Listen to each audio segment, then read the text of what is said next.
Shifting gears, the Holocaust has played no small role in the ethos of the modern Jewish people, especially in the minds of the remaining victims and their children, known as second-generation survivors.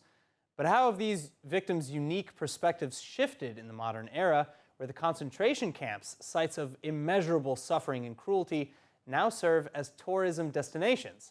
Well, this is exactly the focus of a newly published study in the Journal of Heritage Tourism. And joining me now with the insights is co-author of the study, consumer behavior expert and assistant professor, Vili Abraham. Vili, it's great to have you back. Thank you so much. Thank you. It's a pleasure to be here. All right, so my opening question, what are the biggest findings of this study? Well, I've conducted this study with two co-authors from the University of Central Florida, Abraham Pizam and Marcos Medeiros. And what we wanted to do is first of all, it's a unique study in the sense that no other study explored the attitudes of second-generation survivors. Most of them focus on first-generation survivors. And we wanted to know, what are the motivating factors? Why would they go or not go visit a memorial site or museum like auschwitz and birkenau, the memorial and museum? Right. What we realized that the major motivating factor was discovery, to discover what happened, to feel identity with the place, to go into, to try to experience what other people may have experienced, especially if you're talking about, your parents who, right. Were there. To get to know them better, because a lot of first-generation survivors weren't very talkative of their experiences. Exactly, yeah. So we wanted to know what motivates them. So it's definitely discovery. However, what was especially interesting is that although the level of interest in the place was so high, the level of animosity was lower as far as averages are concerned. But as far as towards whom? Towards Poland. Towards Poland. On a scale of 1 to 7, the average is 4.1 more or less, which is more or less in the middle, but it's still quite high. Okay. Because although the average is lower than the desire to discover about the place, although it's on average it's slower, but it had a much greater impact. So the second generation Holocaust survivors who harbor animosity towards Poland see the place as not attractive as a tourist destination, and as a result they have no desire to visit Poland. How, especially now with everything that's going on with Poland, they recently passed the bill that basically banned, but by default, it banned all of the cases for retaking property rights and property claims and things like that were seized during the Holocaust.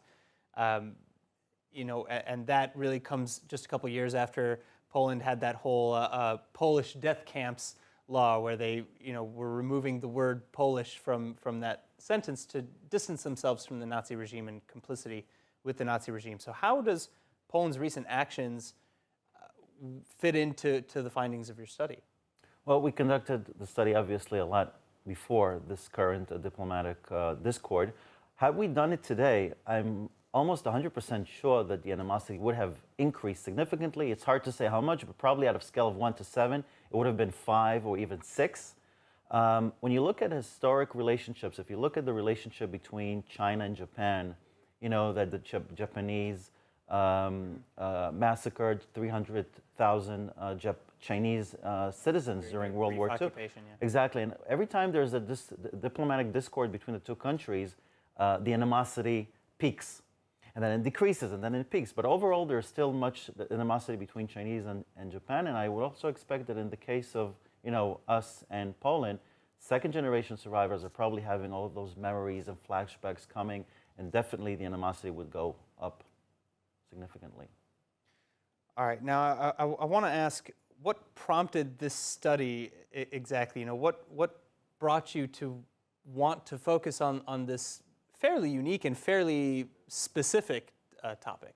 Well, first of all, my grandparents were Holocaust survivors, and my co-author, Dr. Abraham Pizam, he is a Holocaust survivor himself. He was very, very young when he and his parents were trying to flee Europe and come to Israel, but they were turned back, and they were in camps in Cyprus. And when I met at one of the conferences, he told me, listen, I'm very curious because, first of all, I'm a survivor. Second-generation survivors, there are fewer every year. There are not that many of them. And I want to see what their attitudes are. I'm just so curious about their attitudes. So this is something that motivated us, having some connection to it. And what, I know obviously from the context, you speak of dark tourism in this article. Obviously, I'm assuming the Holocaust sites fit into these, the death camps fit into that category. But what exactly do you mean by dark tourism? Well, dark tourism is, first of all, dark tourism sites are sites that are either associated with death or death has occurred on site. That's why it's called dark tourism.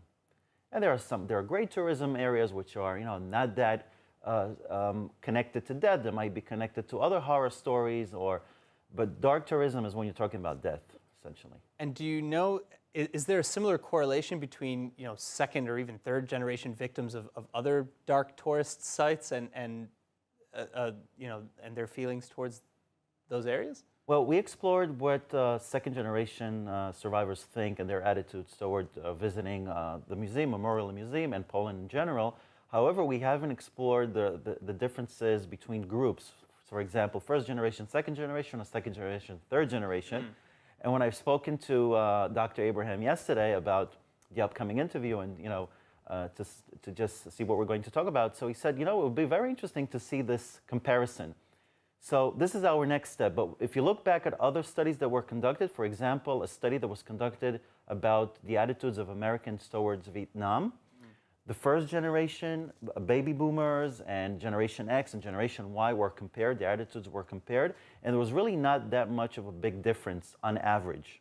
So it means that this is something that is really intergenerational. They pass down those feelings. It passes down, and another study that explored the attitudes of Americans in the context of the Civil War, South America, the South part of America, and the North, South, they still harbor animosity towards each other, although so many years have passed. So I would be expecting, as a researcher, to see animosity towards Poland in the next 50, 100, or even more years. Wow, and not expected to subside anytime soon. No, and of course with the ambassadors being withdrawn, I can see where you're getting that insight.